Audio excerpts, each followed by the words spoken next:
As the first hints of dawn painted the Florida sky in soft hues of pink and orange, the Space Coast hummed with anticipation. It was September 21, 2025, and SpaceX was poised to etch another chapter in its relentless pursuit of global connectivity. From Space Launch Complex 40 (SLC-40) at Cape Canaveral Space Force Station, a Falcon 9 rocket stood tall, its sleek white body glistening under the floodlights. This wasn't just any launch, it was the Starlink 10-27 mission, tasked with deploying 28 advanced Starlink V2 Mini satellites into low Earth orbit. These compact marvels would join a growing constellation aimed at bridging the digital divide, beaming high-speed internet to the most remote corners of the planet. The mission had originally been slated for the previous day, but minor adjustments pushed it to this crisp morning. The launch window opened at 6:53 a.m. EDT 10:53 Coordinated Universal Time, a time when the sun was just beginning to peek over the horizon, creating a twilight spectacle that photographers and spectators alike eagerly awaited. Weather conditions, often the wildcard in space launches, were firmly in SpaceX's favor. The 45th Weather Squadron had forecasted a 90% chance of go for launch, with only a slim possibility of cumulus clouds interfering.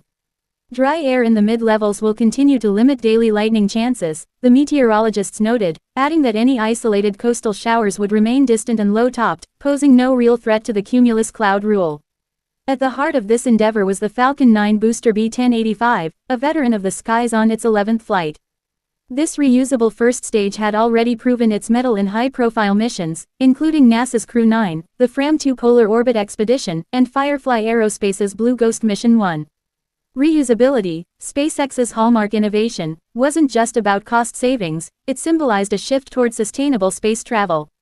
After propelling the rocket skyward, B-1085 was set to attempt a precision landing on the drone ship A Shortfall of Gravitas, stationed in the Atlantic Ocean. If successful, it would mark the 125th landing on that particular drone ship and the 508th overall for SpaceX's fleet.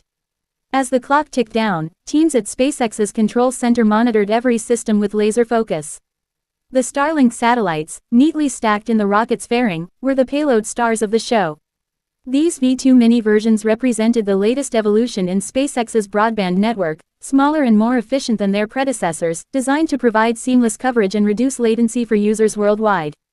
With thousands already in orbit, each new batch expanded the constellation's reach, from rural farms to ocean vessels and even conflict zones where traditional infrastructure faltered. The countdown reached its final minutes. T-10 minutes, the launch director announced over the livestream. Spectators gathered along the beaches and causeways, cameras at the ready. Photographers like those from Launch Heaven X and independent shutterbigs positioned themselves for the perfect shot, knowing the near sunrise timing would create a beautiful twilight effect as the rocket pierced the atmosphere. The air was thick with excitement. Florida's Space Coast had seen countless launches, but each one carried the thrill of human ingenuity defying gravity. At T-1 minute, the automated systems took over. The Falcon 9's 9 Merlin engines, fueled by liquid oxygen and rocket-grade kerosene, prepared to ignite. T-10, 9, 8, the crowd held its breath. Then, at precisely 6:53 a.m. EDT, the engines roared to life. A brilliant plume of flame and smoke erupted from the base of the rocket, illuminating the pre-dawn darkness. The Falcon 9 lifted off, climbing steadily on a northeasterly trajectory away from the coast. Cheers erupted from viewing sites as the rocket's thunderous rumble shook the ground. The ascent was textbook. Just over 2 minutes into the flight, the vehicle reached max Q, the point of maximum aerodynamic pressure, and powered through without issue. At T+231, the first stage engines cut off MECO, main engine cutoff, and the stages separated flawlessly. The second stage ignited its single Merlin vacuum engine, continuing the push toward orbit while the first stage began its descent maneuvers. Meanwhile, B-1085 flipped around and fired its engines for the entry burn, slowing its fall through the atmosphere. Spectators watched via SpaceX's live feed as the booster targeted the drone ship. 8.5 minutes after liftoff, it touched down perfectly, its landing legs deploying just in time. Landing confirmed, the announcer declared, marking another win for reusability. Photos from the event captured the booster standing proudly on the deck, a testament to engineering precision. The second stage pressed on, achieving a nominal parking orbit insertion after its first burn, SEC-01.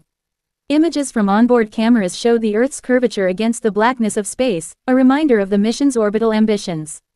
A brief coast phase followed, allowing the vehicle to reach the optimal deployment altitude. At approximately T+54.56, the second stage engine reignited for SES-2, second engine START-2, fine-tuning the orbit. It shut down seconds later at SECO-2. Then, the moment of truth. At T+1 hour 4 minutes and 18 seconds, the fairing halves opened, and the 28 Starlink satellites were released into the void. They would gradually spread out, raising their orbits using onboard ion thrusters and integrating into the constellation. This launch wasn't just a routine addition to Starlink's network, it was the 117th Falcon 9 mission of 2025, underscoring SpaceX's breakneck pace. With over 100 Starlink missions under its belt that year alone, the company was on track to revolutionize global internet access. The V2 Mini satellites, equipped with enhanced lasers for inter-satellite communication, promised faster speeds and better reliability, especially in underserved areas. As the sun fully rose over Cape Canaveral, the mission wrapped up successfully. Replay highlights circulated online, showing the rocket's graceful arc against the twilight sky and the booster's triumphant landing. Photographers shared stunning images, the Falcon 9 trailing a fiery tail, the horizon aglow with the promise of a new day. For SpaceX, it was another step toward a future where connectivity knows no bounds, a narrative of innovation, perseverance, and the unyielding human drive to connect the world. In the grand tapestry of space exploration, launches like Starlink 10-27 remind us that the stars are not just for gazing but for harnessing. As the satellites begin their operational lives, beaming data across the globe, the mission stands as a beacon of what's possible when ambition meets engineering excellence. The Space Coast, ever the stage for such dramas, looks forward to the next act.